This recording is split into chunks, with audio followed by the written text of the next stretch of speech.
Chapter 1. She adored London, a city as passionate and beautiful as she was. No, too derivative. Chapter 1. This is Edgar Wright speaking. Jessica Hynes, nee Stevenson. Simon Pegg. And would you like to introduce our guest? And our very special guest star this evening, Mr. Quentin Tarantino. Hello, everybody!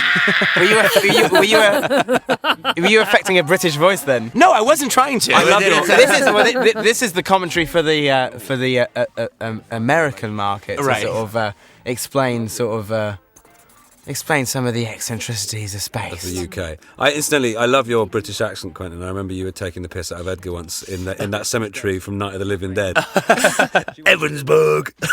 Evansburg. You're Isn't my English. British accent just imitating Edgar? Yeah. but Edgar, like, after drunk. Yeah. Dudley Moore. Dudley Moore. He says it's a Dudley Moore. Edgar's off. This is Brian. So to give everybody a bit of chronology here, with the second series was 2001, and we 2 years after the first series had been made. Yeah. And kind of more difficult to write. We had fun writing it, didn't we? It was great. It was kind really of good fun. We had an office this time, and it was like proper sitting opposite Where we each other slept. making faces. Had naps on the floor. Yeah, it But I was really, think really good. the Yeah, we had the first- kind of continual laughter thing. Yeah, the didn't first 6 weeks were just us making each other laugh and then sleeping. Actually, let me ask you a question about that. So there was there's a 2-year break between the two shows.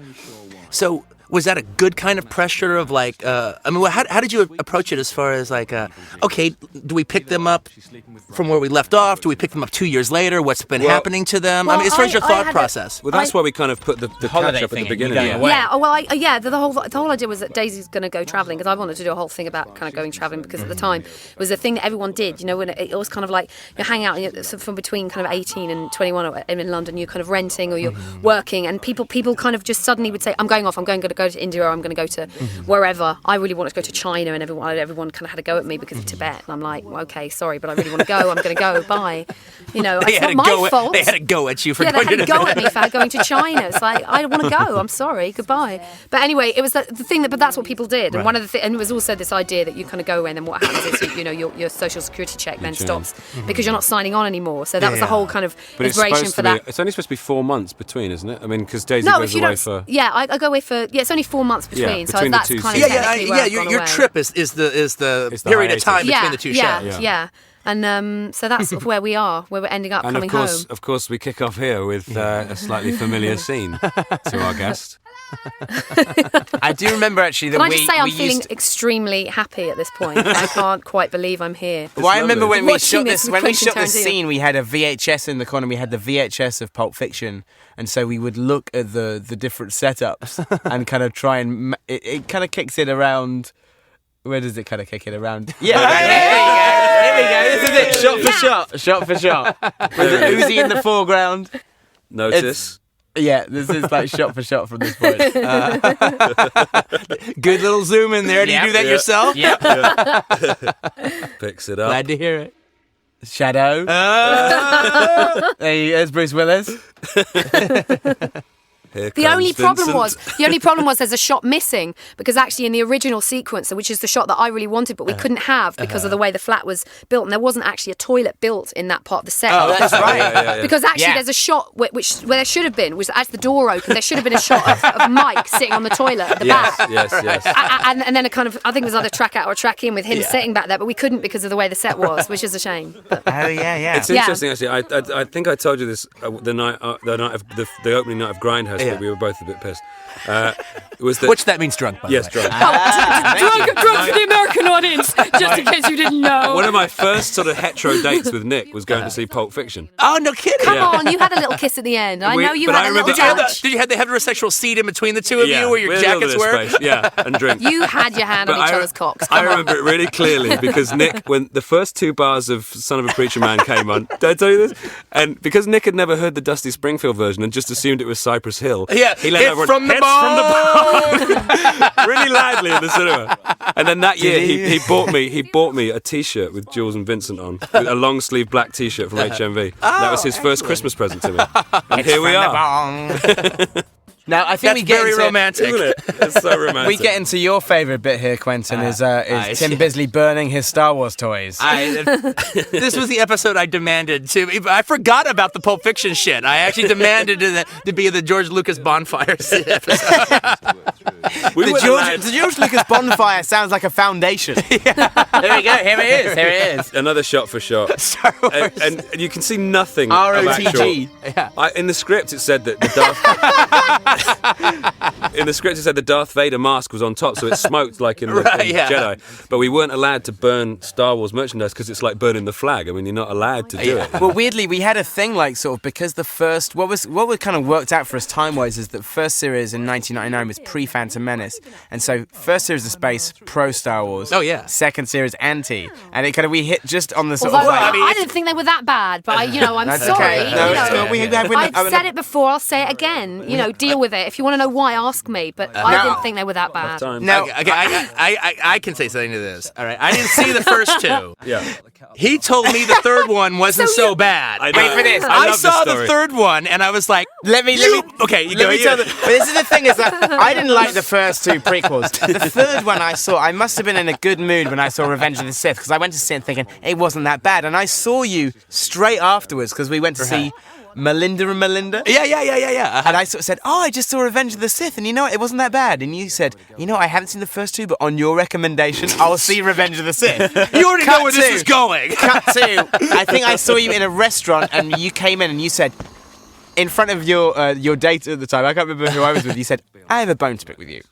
We just went to see Revenge of the Sith upon your recommendation. That was the biggest piece of shit I have ever seen. And I said, I am so sorry. I must have had It was still that Star Wars blindness. As a fan, you wanted it to be good, so you forgave it and forgave it. But there's only so far you can go with that. I can appreciate that the first two are so bad that one looks good by comparison. I love the way that you didn't. I mean, someone who eats cinema, you actually, that's chose probably not true. to see the first two, which is amazing. I respect that. That is enormously. true, actually. And I wasn't even being catty. I didn't No want to. interest. Yeah. I wish I hadn't seen Matrix 2. Yeah, don't we all? Well, this is the thing, Because I love Erase it from your Matrix, brain, but I don't love it quite as much anymore. It's got It's 'cause it's gangrene. tainted. Well, that's the thing. It's like it's retroactive sport. That's why a lot of sequels sometimes damage the previous installment because it's like the whole thing with Alien 3.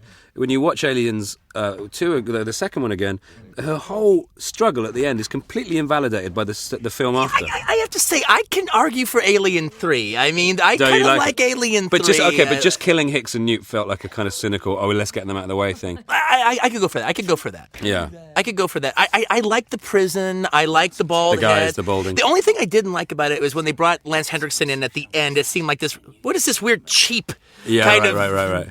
This gigantic expensive movie. Why is this like this cheap gimmick happening at the last second? But I always thought that movie was better than people gave it credit for. I think the weird thing about it is that the alien has dated more than the alien in the first film because it was like the beginnings of CG. What, you mean gone out on more dates? It's gone out. Yeah, it has. Actually, got laid since then, more. It was more popular. Yeah. Because it was on all fours and shit. It was the point where the alien had mutated into a pussy hound. It was kind of like it was in a It was out in different phase town. of being It was a the different alien. girl every night. It goes face hugger, chest burster, pussy hound. That's the evolution of the alien. But the funny thing you say about the Matrix sequels is that this episode we do a lot of Matrix stuff because when back in 2001, like the year after when we were writing this, the year after the Matrix come out, Matrix was the shit, and we were all completely obsessed with it. It was like the coolest thing, and we kind of like watching this back. Like I remember we had a space marathon in November back in the National Film Theatre where they showed the entire series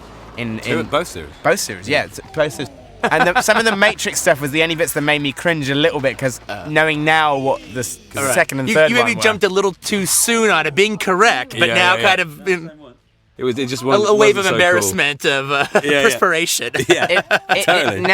I would like to think that if They made this in the 80s, there'd be Lady Hawk references all the way through. Lady Hawk.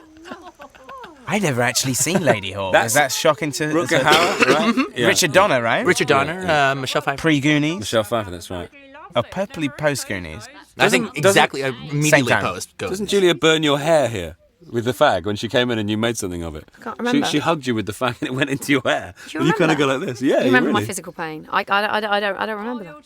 I always remember, actually, I have to say that this is going to sound super kind of geeky, but there was something different about the way the camera set up on the second series, and I always slightly preferred the way that the first series looked this a little bit too garish in the second series. Oh, really? And it was something that was like a different kind of like digital card that was in the camera, just the camera was set up differently. Yeah. And it wasn't until I was in the edit I was thinking, why does this not look like the first series? And it was really bugging the shit out of me, because the first one kind of seems to be a bit more milky and you know. Was that not in the grade then, or was it actually? No, on the day? it was actually the way that the actual. It was almost like it was different stock. It was strange, which you usually don't really get with video. Yeah, it's like you got a different brand of camera that Yeah. just did everything, slightly different. I know it was. I didn't really kind of realise that until later. But Now, you know. of course, the Pulp Fiction reference there was not the only reference to you, because there's also a Reservoir Dogs reference in episode 2, season 1, when Mike and I do the Harvey and Oh Steve yes, moment, yes. you know? Oh, I remember that. Yeah. Yeah. So you're all over the place. John Sim of Life on Mars. Is that on over here now, or is it being I think reversioned? they over show here? that on BBC America. They do. Life on Mars. Look at the size of that video. I know, it's lovely, isn't it? It was supposed to be old though, wasn't it? It was No, supposed yeah, that was the joke. You know, that was the joke. to... Simon, This was don't you kinda get the like- own show. This was kind of the thing of Marsha appearing in the flashbacks was kind of like sort of almost like an Annie Hall sort of device. It Yes. was like that in the Annie Hall sort of when people would walk into kind of like flashbacks to discuss what was going on. But it was, I think sort of like this one like seemed like particularly coming back like, and I don't know whether it was in the writing or just, I don't know if it's conscious, but it seemed like particularly ambitious in terms of like that opening sequence. There's so much going on, the dream sequence stuff. I'm just laughing at her body language in that last shot. Was pretty great.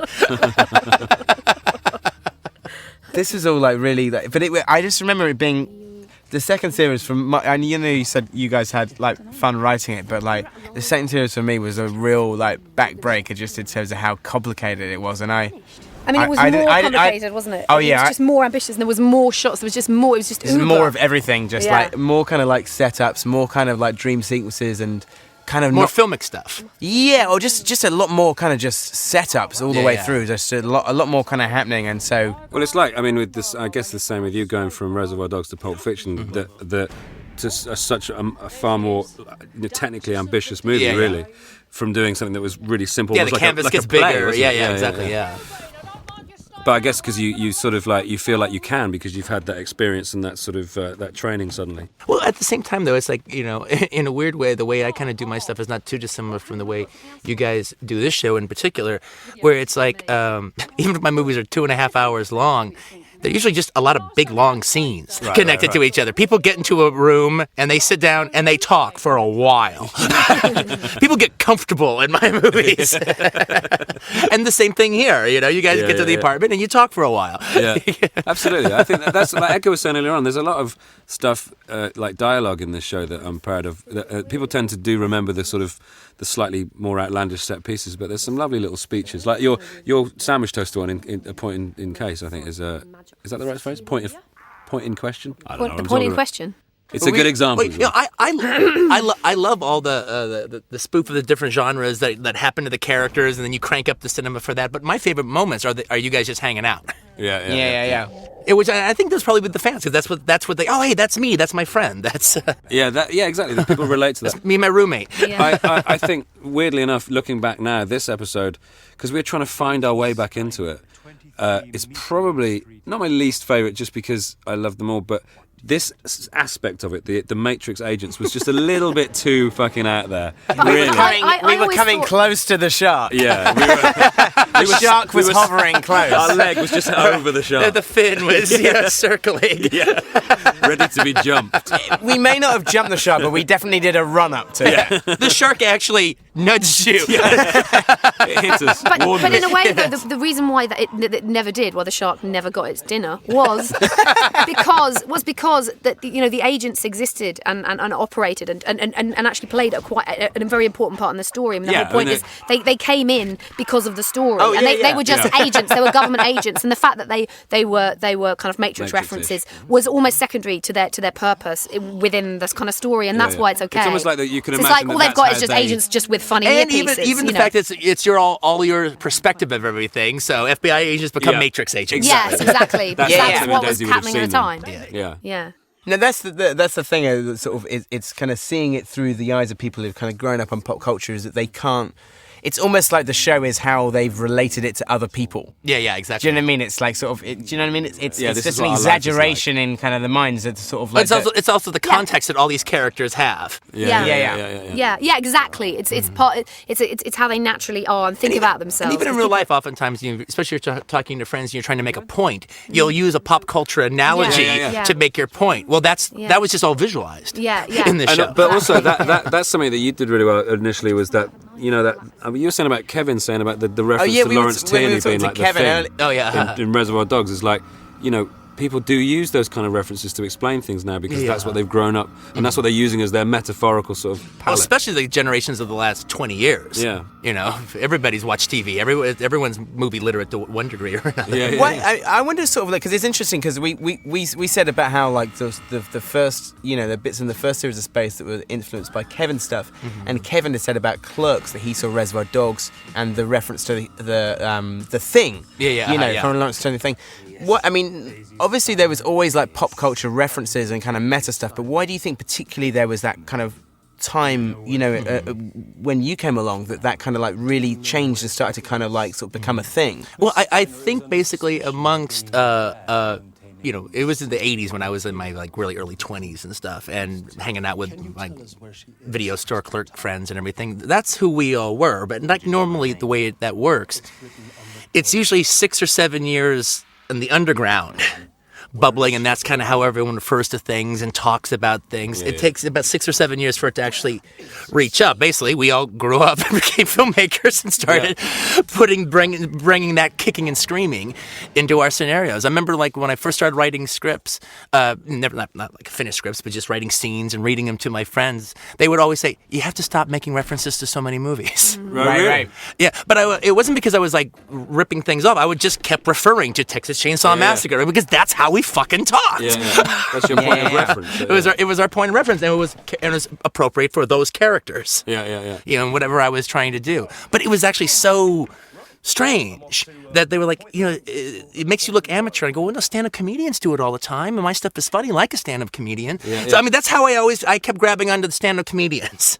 The way they constantly use movie references and celebrity references and stuff. Because everybody gets it. It's the end of a whole kind of phase in filmmaking from the kind of initial sort of great filmmakers like Hitchcock, who kind of came from the theatre, who would kind of visualise and create a piece of kind of cinema that was theatrical, and had absolutely no reference. The idea that it would reference another film or have any other kind of, other pop culture references. I mean, that term wasn't even invented then. It was about the kind of human drama. It was about creating a kind of piece of narrative and stories and emotional dynamics. And I suppose then now we're kind of so far beyond that now. We're at a point where our lives are totally, as you said, swamped and informed and created by the pop culture that surrounds us. So I think the beginning of the pop culture kind of completely taking over was the fact that I think in the 50s and the 60s, people related to the music of their times. Yeah. Right. But in the 70s, if you're a little kid, you related to TV shows. Yeah. And it wasn't until 10 years later that you realize, oh, hey, you watch those shows, and I watch those shows on Saturday morning, and you watch this cartoon, and I watch this show,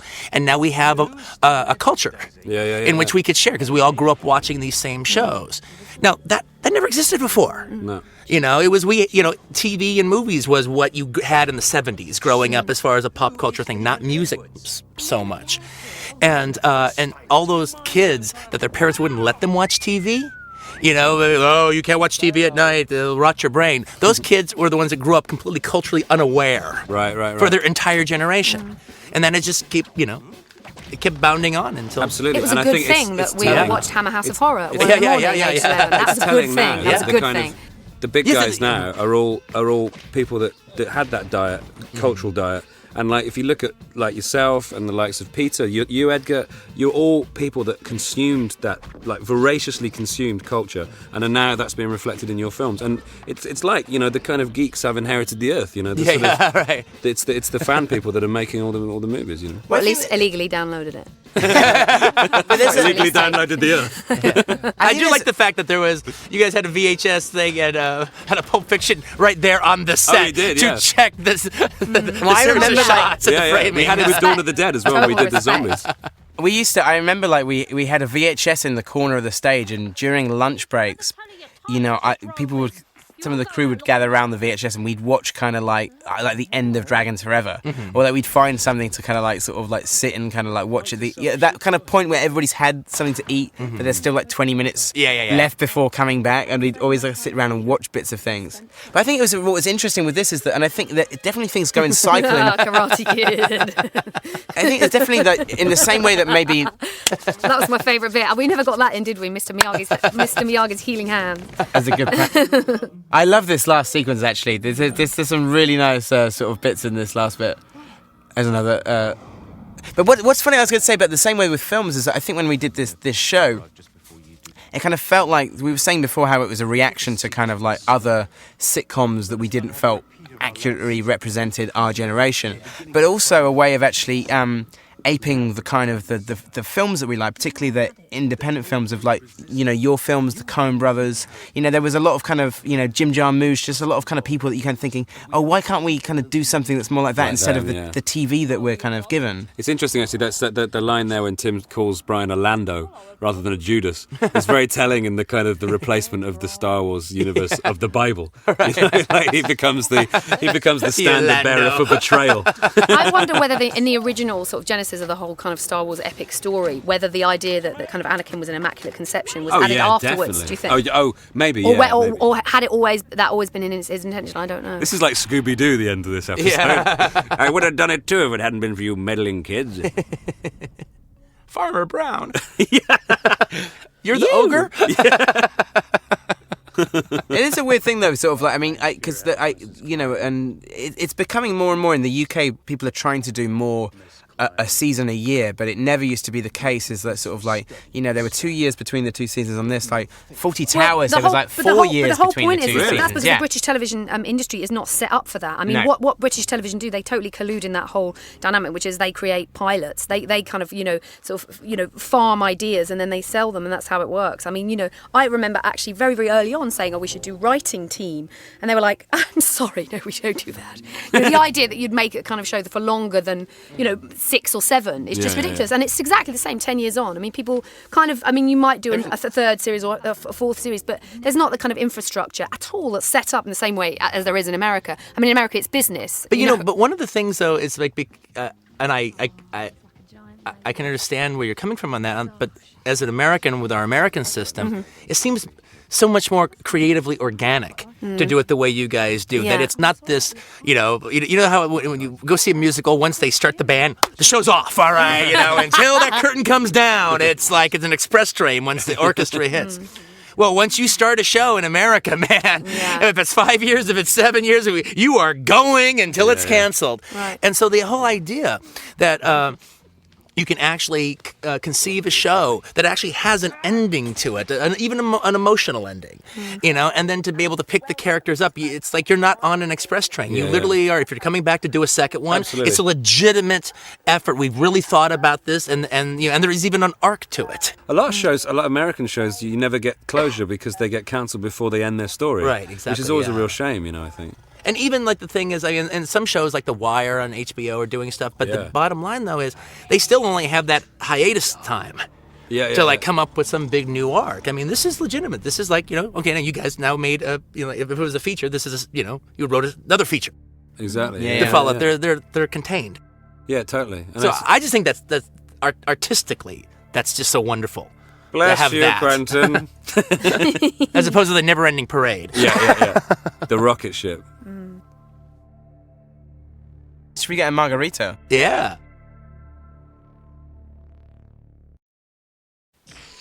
Hello there. It's there. margarita time in the commentary booth at in the Margarita Mix. Mix Studios. We're all getting down to some serious tequila. It's episode 3 of the second series of Space. And you are? I'm Edgar Wright. I'm Jessica Hynes, Nay Stevenson. Simon Pegg. Quentin Tarantino. Woohoo! I had nothing to do with space. Didn't even know these jokers then. These are no These marks. jokers. Here's a little reference to RoboCop, which was pulled off beautifully in the edit in the end. All the sort of screen quality looks the same. I concur. I know, I think we sort of, I'm pretty sure maybe some of these sound effects might have found their way in from the VHS of RoboCop. That's not confirmed. Now, if you're a real geek, you'll freeze that and see all those little robot notes. Things like Seven's Arc 7 and shit like that. I remember taking my video recorder and hitting the pause on Terminator when it has all the different words that you could say Instead to of the fuck you neighbor. asshole. Yeah, exactly. You had to pause that. It was all shaky and trying to read them all. No, I would definitely agree that it's why is it that it seemed more fun frame advancing on VHS than it does on DVD when it's perfect quality? Because it's a challenge. Because There's a challenge to it. I bet there's a challenge to frame advancing through the scanner's head explosion, which is somehow lost on beautiful Blu-ray. Yeah. Well, I have a whole theory about that when it comes to cinema in general. I remember, for years you couldn't get the movie El Topo. That was like the one movie you could never get. And there was this one Japanese Laserdisc that came out, and so every 9th or 20th generation copy was struck from this Japanese Laserdisc. And I got it, and I watched it, and it was like watching through an aquarium, but it was so exciting. It was so exciting. Then it came out on DVD, and I bought it, and I haven't watched it since. There's something about Is it the collector's thing? The kind of collector the mission? thing, it's worth something. It's valuable. Once it's pristine and anyone can get it, it's just a little less. This is going to sound super geeky, but we can mention Evil Dead because Evil Dead is in the show a lot. But I had a VHS of Evil Dead that was cut by the BBFC. The Channel 5 one, was it? Was it on that? Yeah, Channel 5 video. Yeah. And it was kind of cut by the BBFC, but it was a decent VHS copy. And I had a VHS of like a pirate that was a 9th generation pirate. And when I was at art college, I cut the two together. So the super violent bits would suddenly like go in a massive dip in quality. Wow. But the guy who gave me the pirate of the uncut Evil Dead, his brother had switched over during the dubbing, and halfway through was a show called Points of View, which was like a reader's kind of like viewers kind of like call into the BBC. So during the kind of the tree rape sequence, it suddenly flicked over to Points of View.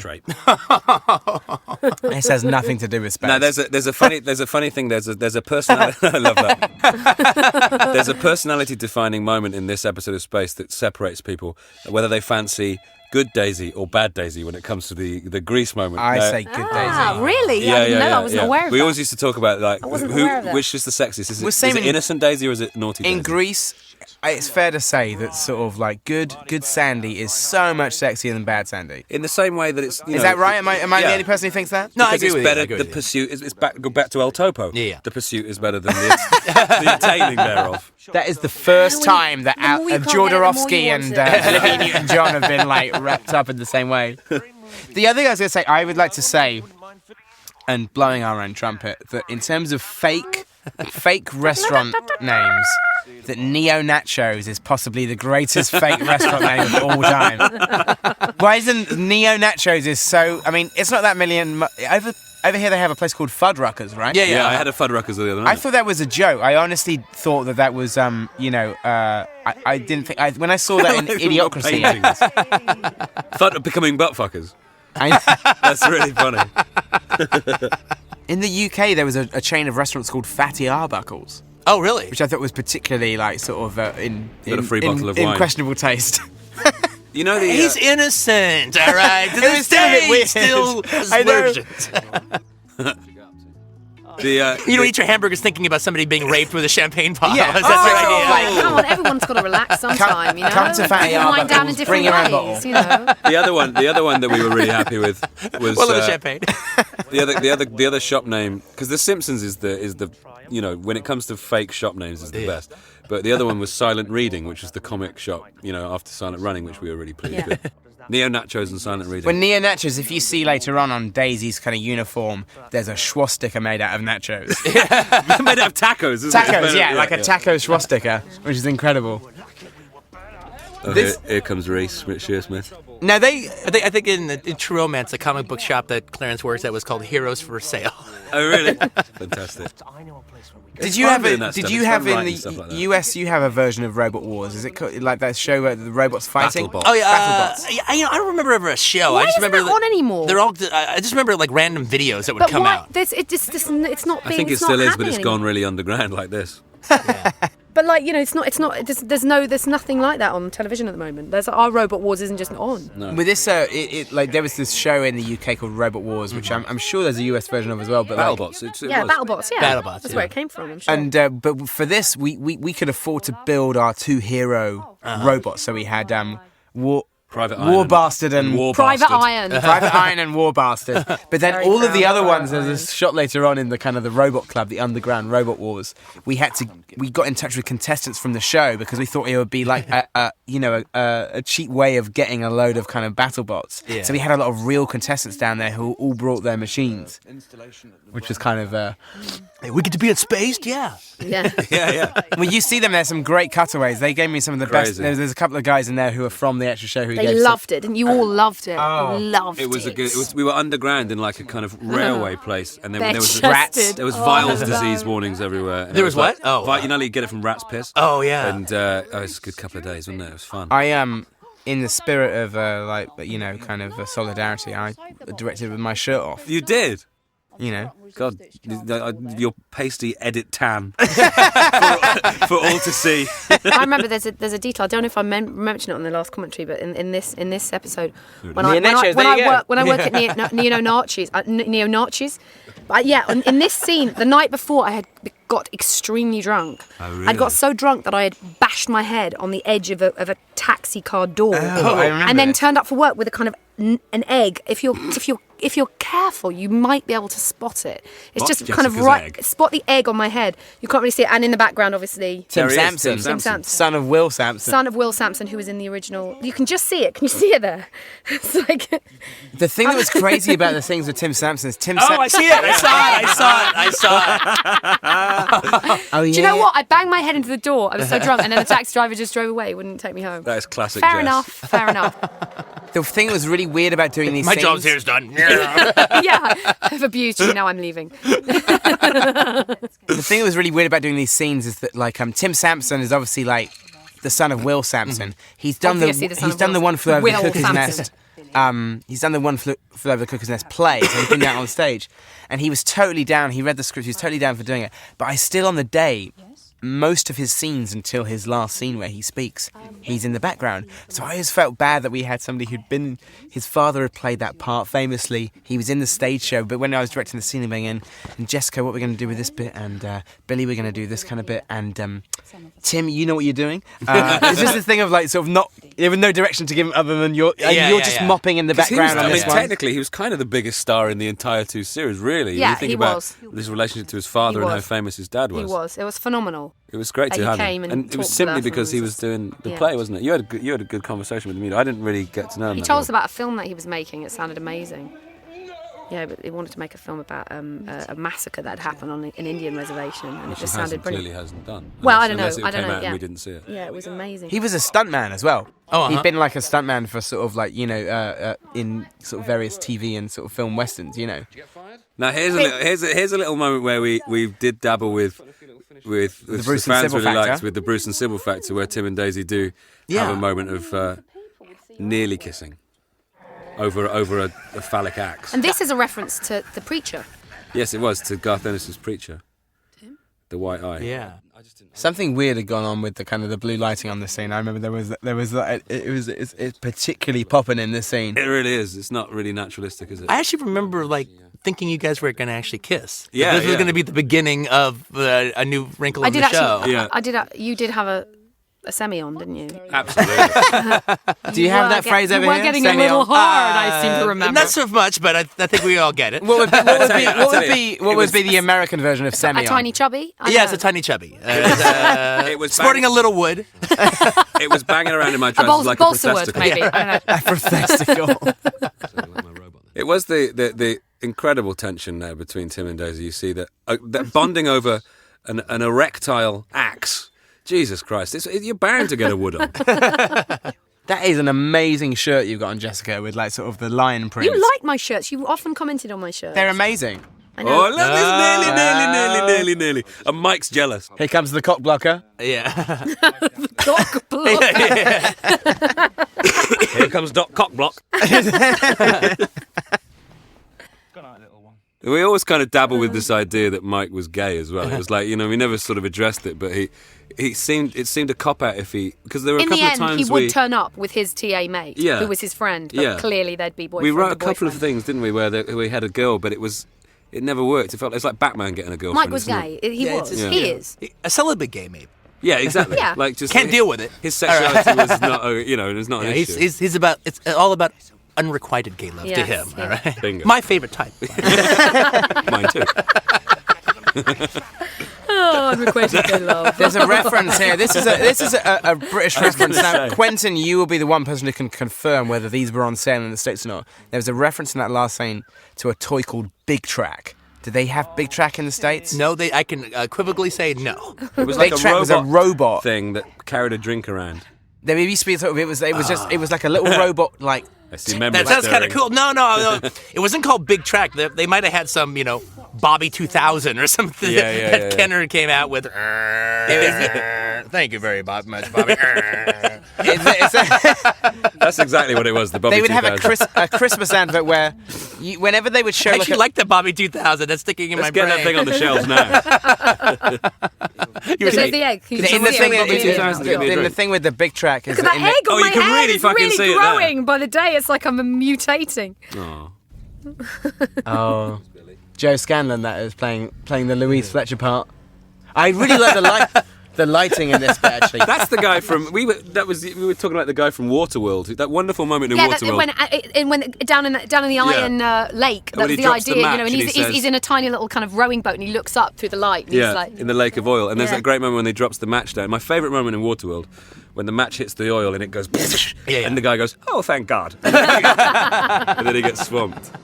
I really like it's funny the lighting in that kitchen and stuff. When we did the second series, our DP from the first series refused to do the 6th day. He refused to do the Saturday, and so every Saturday I had to use a different DP, which was very taxing indeed.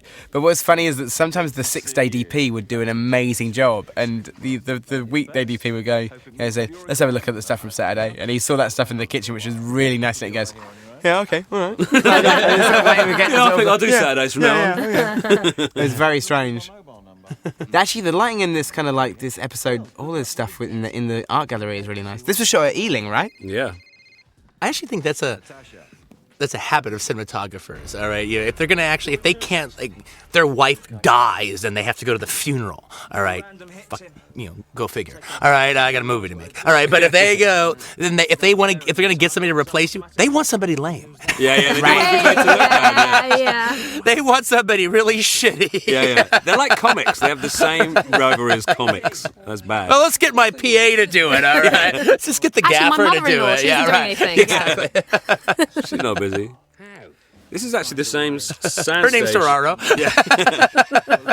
This is the same soundstage that we shot Shaun of the Dead on. Yeah, because the first series of Space was shot at Twickenham in the same stage where the Slaughtered Lamb in American Wealth in London was. So we had Twickenham. You know, the other thing is quite odd, for Space compared to a lot of sitcoms, is that we would go into long musical sequences, like the clubbing sequence, and it's quite this is a unusual nice to have montage. a long kind of sort of musical montage. This is a pre-Team Yeah. America montage, by the way. But it's kind of, when montages were still cool. Yeah. Nice. And that's a weird reference to Bottle Rocket, wearing the two... we like the banana the jumpsuit. banana Yeah. jumpsuit. This was I like all of the separate bits here, like.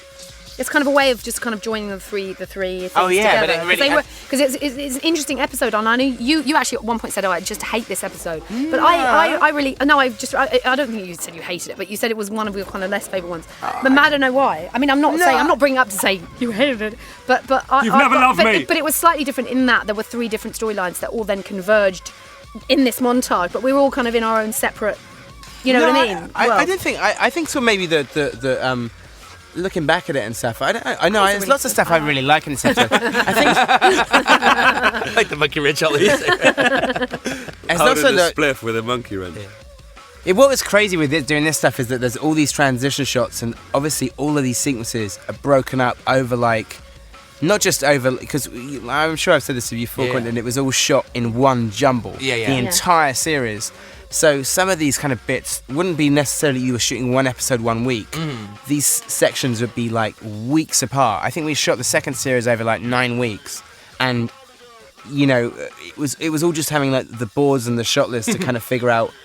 Even just having like a note of like, this scene ended with a left to right whip pan. This one starts with a left to right whip pan. I have to say, I have such admiration for you to be able to shoot. How many hours is this series? Like 3.5 hours. Yeah, 3. To shoot the series all in one big go and just keep in mind what's going on. And when I say you, I mean all you. To be able to put it all together. But even so you. Point, you guys weren't shooting episodes from beginning to end, so you had to remember. Okay, this scene is about this, and I feel here, and I'm at this point now. And I mean, if it ever moved crazy around. I think to be fair, that's why. I mean, sorry. I love this. I love having an artist in a show like this because it affords you the opportunity to kind of create a sort of image like that. That's a really good point. Yeah. So one of the reasons why we hired Edgar was because I remember Jess and I, we'd done this show Asylum with him, and I remember when I watched it back, being flabbergasted at the fact that you'd had it all in your head, like a shot that we'd done so many weeks ago drifted upwards, and it began the shot we shot weeks later. It effortlessly segued into each one, and the fact that he'd had it all in his head was like baffling. Well, I've told you this story before, Quentin, I'm sure, and what happened on the second series, not only because it was a lot more ambitious and there was that kind of thing of continuity between 7 episodes, but I had I'm sure I told you about my Paris, Texas moment where during one of the it was one day, and it was on the Saturday when I had a new DP. It wasn't this guy's fault, but I had to communicate to a new cameraman 7 different episodes worth of continuity, and we were doing 16 episodes in one day. So it was almost like a cleanup day. It was like a cleanup day, but it was with a new cameraman who had never worked with me before. He was great, but it was like, I was so exhausted, and it was so taxing having to explain everything else that at lunch, was having such a bad morning. We were so behind, and it was like sun and cloud, and the continuity was all over the place, that when lunch was called, I was in such a foul mood that I started walking and kept on walking. Oh yeah, that's when you nearly left. And I left, and I kept on walking, I'd missed lunch, kept on walking through London, and eventually had walked sort of 3 miles, and then rang Naira and said, "I'm not coming back in. I can't take it anymore. You're gonna have to get something new on Monday." That was Black Friday, wasn't it? And it was a Saturday. It was a Saturday. It was definitely a Saturday because it was the 6th day. Monday, Tuesday, Wednesday, Thursday, Friday. There was several Saturday, black Sunday, days. I think. I just remember Naira sort of saying, "Where are you?" And I sort of said, "I don't know. I'm outside a pub somewhere." But I think that you were given an extraordinary. You gave yourself a hard task because you'd set your goalpost so high. Yeah, you did, and that was a good thing, obviously. But at the same time, I think there must have been points where it's just inhuman because you're trying to do so much in a small piece of time with there's no extra. There's no point where people are going to go, oh, but we can, that'll be fine. We can do it then because we're making. At the end of the day, it's a television program. There isn't another chance. If you don't get it, you don't get it. You just have to kind of make it up. There's no nothing. No, you just do it or you don't. And it's good in a way, kind of making something under those kinds of circumstances because it brings the best out of you. You have to work under incredible pressure, but it kind of brings it out of you. But then on the other hand, particularly when we're shooting for you, it's just like inhuman pressure. Well, I remember the funniest thing about that was after that I'd walked off, Naira came Look at those chests. I'm sorry, I just want to draw attention to the chests. Those Mexican lactating man boobs. Very special. Once Naira had come and found me, I came back to set kind of like a good 45 minutes after lunch had finished, so everybody was kind of waiting, and so I think it was a scene with Mark and Kevin outside the house, and Mark Heap. When I came back, everybody sensed that something had happened because I was absent for 45 minutes. And when I came back, I can only describe it was like somebody going back to work after having a stroke. Because everybody's like, "Are you all right? Can we get you a cup of tea?" And everybody was so nice to me for the rest of the day.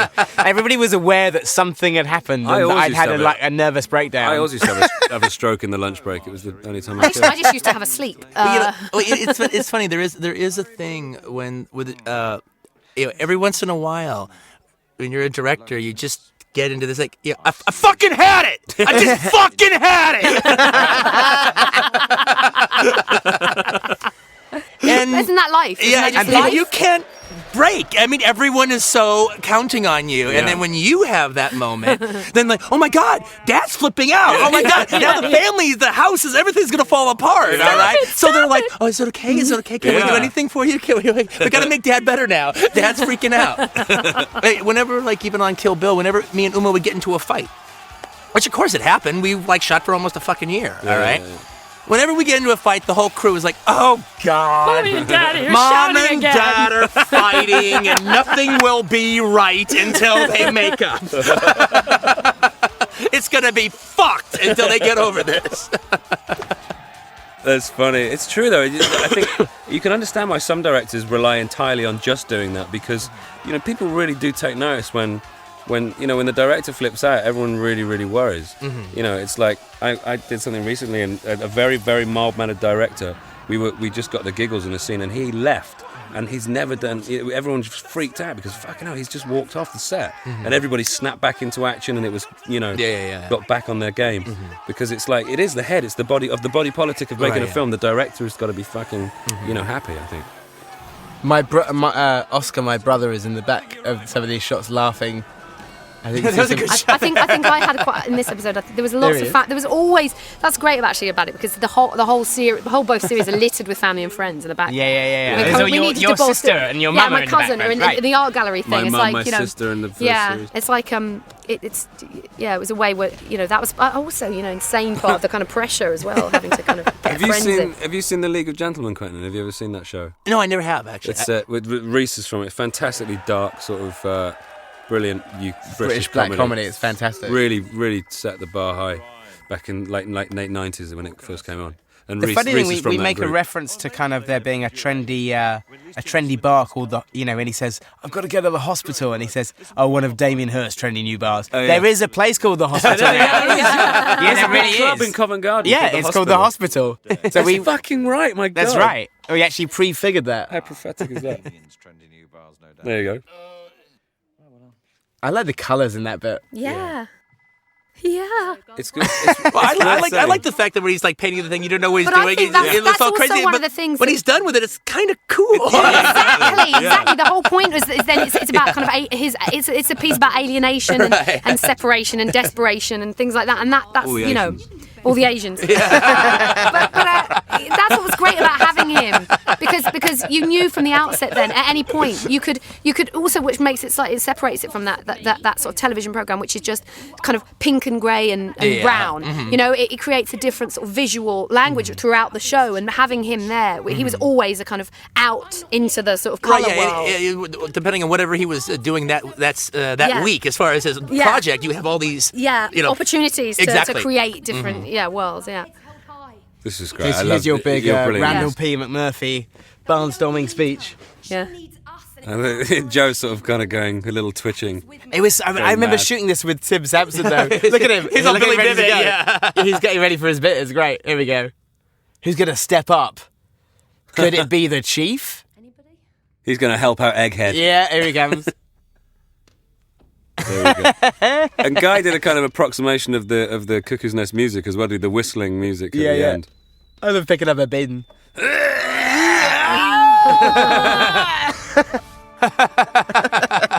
This has got a really warm wrap up. The last it's like. I love the Wrigley's. Yeah. Oh yeah. Juicy fruit.